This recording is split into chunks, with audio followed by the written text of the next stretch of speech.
Hey art fiends, welcome back to the channel. I hope you're all ready for another Danganronpa OC redesign video because this is the fourth and final episode of the series. Today we are going to be diving into 4 more of my old Danganronpa characters, and after this that will be all 16 of my old Danganronpa OCs. If you are curious about what this is and seeing all the other characters I designed and you haven't watched the first 3 videos of this series, go and do that. There will be a link to episode 1 in this series in the card above, so please go and click that and start from there. It's very important that you do that if you haven't already, because I give a lot of information about what I am doing and the characters and just my history with Danganronpa in the first video. So please go and watch that, and then watch the other 2 parts, and then come on back here to see the final designs of these characters. So, just like the other videos, I am going to be looking at the old drawings I have of these Danganronpa characters and then sketching them out in my own style just to get a feel of what their new look will be. And then I will be drawing them as a Danganronpa top sprite in the art style of Danganronpa so that they can fit right into the Danganronpa universe. Well, with all of that out of the way, let's hop on in to the first character of this video. Okay, so first up we have the ultimate babysitter. So, if you are someone who didn't listen to me and didn't watch episode 1 of this series, you might be saying, but there's already a babysitter. Maki's the ultimate babysitter, right? Right? Is that what you're saying? Yeah, don't comment that because then I'll know you didn't start at part 1 of this series. So, all of you people who are about to complain, go and watch episode 1 so you can understand the history of these characters. So, my ultimate babysitter, her name is Hina Sasaki, and she is Japanese, and right off the bat she is very different than Maki is. She is heavily inspired by Sumiki, both in personality and design. It's extremely obvious when I look at her that I was emulating Sumiki in every way possible except for the accidental panty shots. So looking at her old design, first off, that hair, I believe that was my attempt of doing the thing that Sumiki's hair does, where it's kind of coming off her in squares, but I obviously failed because, like I've said before, I could not draw hair very well, and it's very obvious here that I was not good at doing hair designs. Her outfit is also just a very basic school outfit, and her colors are a little weird. She's got this really bright red that clashes with the purple of her hair, so I think there's a lot we can do to make these colors work together. Like, we don't have to scrap the color palette, but we can just update it so it actually kind of fits together a little better. First off was my base sketch for her. Her personality was very much like the shy, clumsy side of Sumiki, so I wanted to really continue to emulate that, where she's kind of just this little shy girl who probably only gets along well with kids. She doesn't really do well with people her own age, which is why she makes such a good babysitter. So I did want to keep that kind of square look to her hair, but I wanted to make sure I could differentiate her from Sumiki a lot more. So I decided to make her hair a little fatter than Sumiki's is, so the thickness of the hair bits are much larger than Sumiki's are. I then came to the trouble where I had a lot of characters with down hairstyle, where their hair was just kind of down, and I decided I wanted to branch out even more to kind of push her away, not just from Sumiki, but from some of the other characters I designed. So I thought it would be a good idea to tie her hair back, but also to kind of tie it in a little bow, so we can call it back to the kind of childish thing she has going on. And then I made it this big ponytail coming out behind her, but it's in that square format as well. For her outfit, I did do a lot to change it. I decided I wanted to give her a smock because I thought if she was taking care of children, I'm sure they do a lot of coloring and throwing food and paint around, and like kids do. So giving her this cute smock with a little bit of some star patterns on it, because stars seem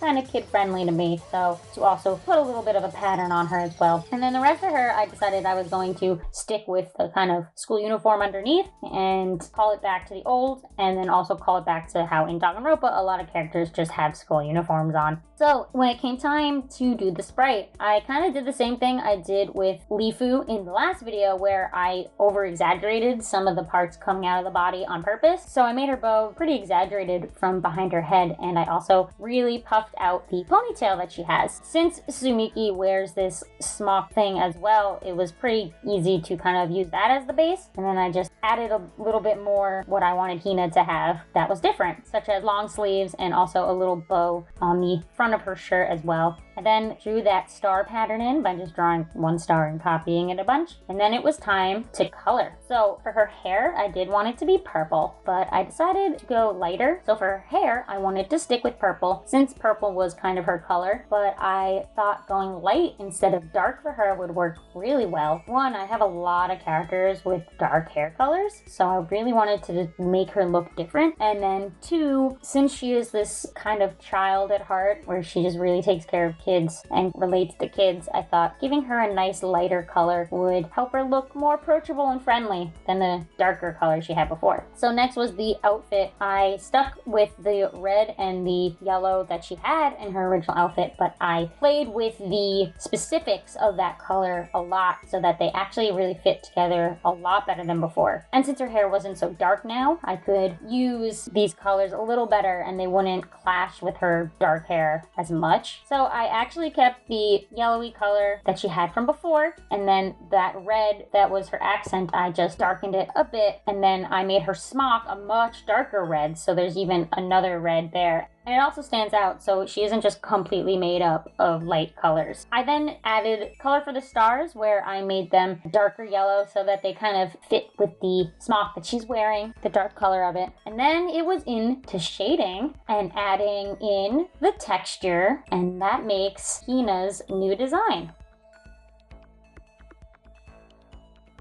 Alright, time for the second character of this video. This is the ultimate historian. His name is Rupert Greenwall, and he is British. So just looking at his base design, I think I kind of know what I was aiming for. There's just a lot wrong with it. So he definitely was supposed to be like Fuyuhiko, like a very short, serious kind of character, but like no one else takes him seriously, and he's just angry that no one else takes him seriously. But he's also a genius because he is the ultimate historian, so he kind of just knows everything. So I'm sure in the Killing Game, his knowledge of just world history would play a really big part in the mystery of why they are there, because he probably knows literally everything about, you know, despair and whatnot. He definitely has a lot of potential that I think was missing. So who knows, maybe I'll further him later after this even, because having someone who's so knowledgeable about history in a game that's specifically about not knowing what's going on and what time you are in in some of the games and whatnot, or even having your memories, I feel like that would be a really important character to have and could bring a lot of interesting stuff to the game. So more about his design. He was extremely Fuyuhiko inspired just with the jacket, but he's also a historian, so he's very serious about his job and his work. So he tries to look a lot more dapper and older than he actually is because he's just in high school. So when thinking about his redesign, I knew I wanted to use Fuyuhiko as my base, but I also wanted to push a little bit farther from his original. So first off was my sketch. For his hair, I kept it very much the same. Very nicely styled, very gelled down hair, you know, he's very serious. And then for his outfit, I wanted to keep him in a suit, and I stuck with that cross thing. It's that same thing that Togami has, and it just made him look a little different than everyone else because I have a lot of characters with ties. So in order to just kind of differentiate him a little bit, I gave him that cross one instead. When it came to doing his sprite, I did make his eyes a little less big because I didn't want him to look so childish. I do want him to be short and kind of have a baby face, but he is less baby looking than I think Fuyuhiko is. And then a lot of the rest of it was just kind of taking directly from Fuyuhiko's sprite. For colors, his original color was this maroon, so I did want to stick with that, and I just darkened it a lot more so it's not such a bright red in your face color. And then just made his shirt white and his tie black. Just a very simple, just taking directly from the old version. And now for his hair, hair and his skin, I did stick with the same kind of idea. I did darken his skin a little bit just to kind of differentiate it from his hair color a little bit, and I also made his hair more blonde than it was before. His redesigned sprite was actually pretty straightforward since it was just a lot of just Fuyuhiko's. So it was probably one of the quicker sprites that I made. And again, he is another character that didn't change too much from his original, but I just think this interpretation of him does a better job showing what I wanted to do than the old drawing did. I will say I'm definitely a lot better at doing expressions than I was back then. I think my education in animation has really helped push my body language and my expressions so much more than they were before. And I don't think I would have gotten to this place if I hadn't studied animation. And I have noticed it from illustrators. You can tell if an illustrator has ever animated or studied animation based on their character posing immediately. But with all that aside, this is Rupert's new design.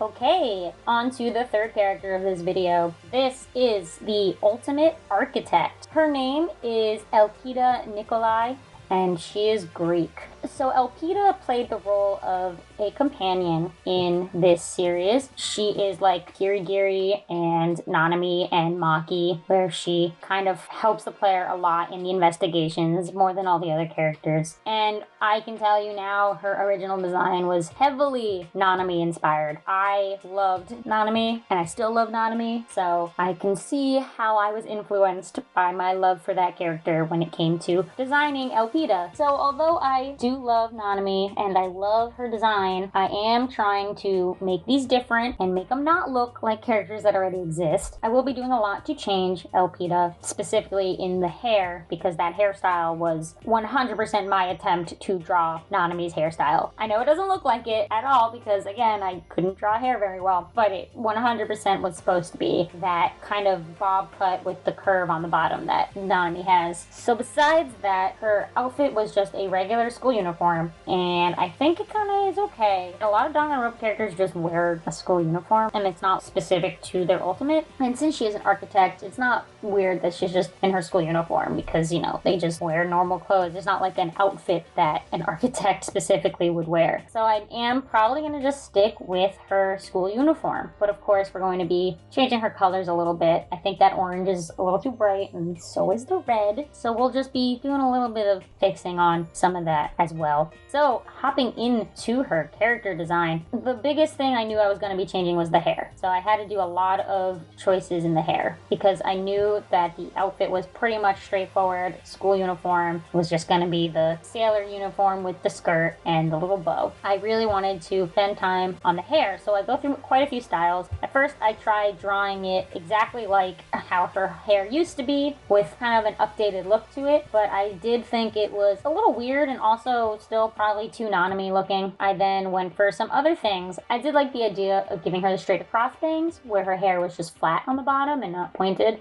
So I did want to implement that somehow, but it was how to make the bottom half of her hair not the same as other characters. So I then decided to give her hair this kind of bob cut look with the flat bottoms. It actually calls back to a character that I have whose name is Vime, and she has this kind of bob haircut look, and I think it's really cute. So I thought it would work well for her, and it would totally differentiate her from some other characters out there. But it would also not stray so far from her original. So it was then time to make her sprite. I actually just started with Nanami, but I then realized I could probably pull from Maki as well, specifically because I wanted that sailor uniform, and Nanami doesn't have the sailor uniform, she just has a collar. So I actually also throw in Maki, and I use Maki as a base as well. This is one of the few characters that I used more than one sprite for, which I probably should have done before this, but I wanted to make it hard on myself and not use more than one sprite. But on this one, I finally realized I should probably do that, so I pulled in Maki and added her as well. It was a little odd to get their body types to match because Nanami has a larger chest than Maki, so some of the arm placements for Nanami do not match where Maki's arms are. So I actually just mirrored the arms and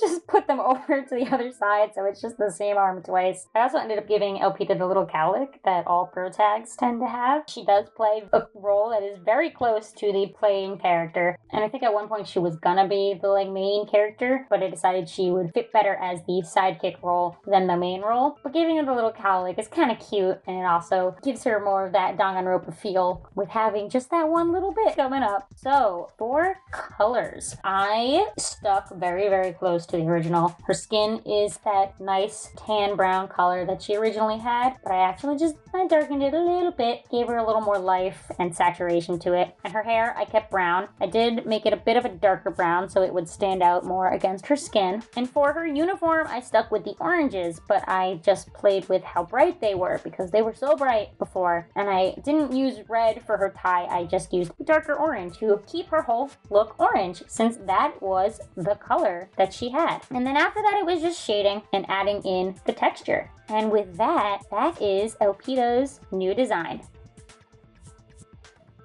Okay, this is gonna be it. The last character, not just for this video, but for this entire series. So, for our fourth character in this video, we have the ultimate surgeon. His name is Henrik Sandvik. He is Norwegian. I believe I just wanted him to be from some sort of northern European country of any type, and I guess I just picked Norway for some reason. I don't think there's any other specific reason. I just knew I didn't want him to also be Russian because I had a different Russian character. So this character was another that I didn't really do much with. He didn't get fleshed out. I didn't spend time on him. He kind of just existed to fill a space. So going into this, I wanted to kind of change him a lot. Looking at his old drawing and some of the notes I have, he's just kind of boring. He's another space filler, but he didn't have such a unique look like Yuto had. He just looks very generic and isn't that interesting. And I don't even think he had a personality. He just kind of was.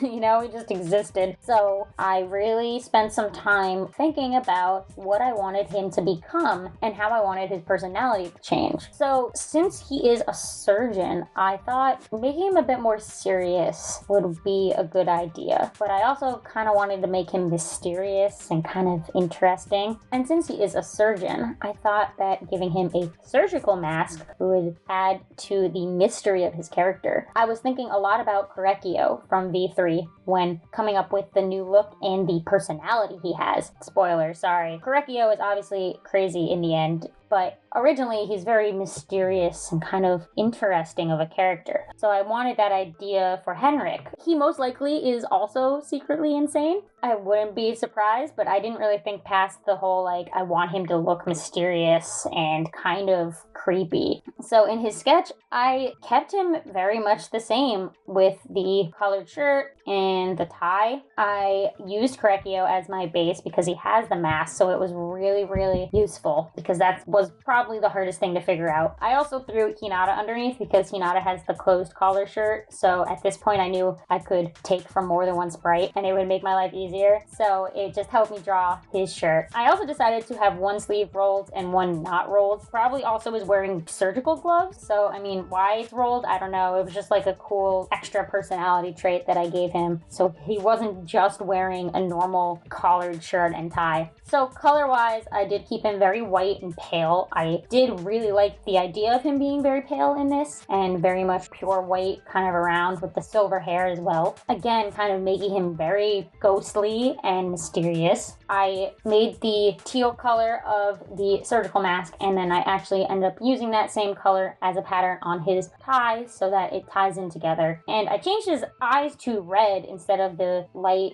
brown that they were before, and then I make that red also his tie, so it kind of matches. And again, the red eyes kind of really make him mysterious. He's kind of just become an albino, basically. I'm digging it. He's really weird and totally this weird ghostly spirit. And he is the ultimate surgeon, so I don't remember if he was a murderer or murdered, but he would be a crazy good murderer because as a surgeon, I'm sure he knows all the secrets to the human body and how to murder somebody efficiently. So then it was just time to shade them in and add that texture, and that is it. That is Henry.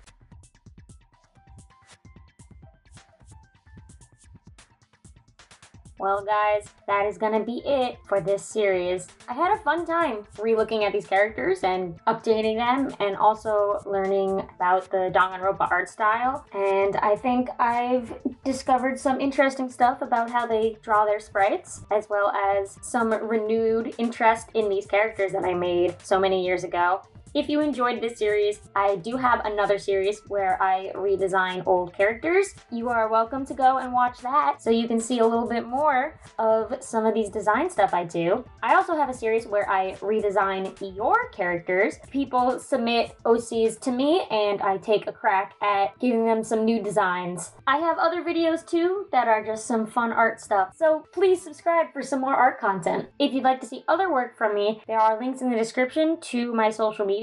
I frequently post art that I make there, and I also am just always on there talking. I also have a Discord that you can join where you can directly talk to me and share art with other people in the community. It's a really fun place with a lot of nice people, so we would love to have you. Also, check out my store, link in the description as well. I have a lot of art there on sale. I do have Danganronpa stuff there, but I also have other stuff if you are interested in that. Otherwise, that's gonna be it for this video. Let me know your thoughts about this series in the comments below, and maybe your thoughts on some of these designs, and maybe some from the other videos as well. Like, comment, share, subscribe, all the things that the YouTubers say. Peace!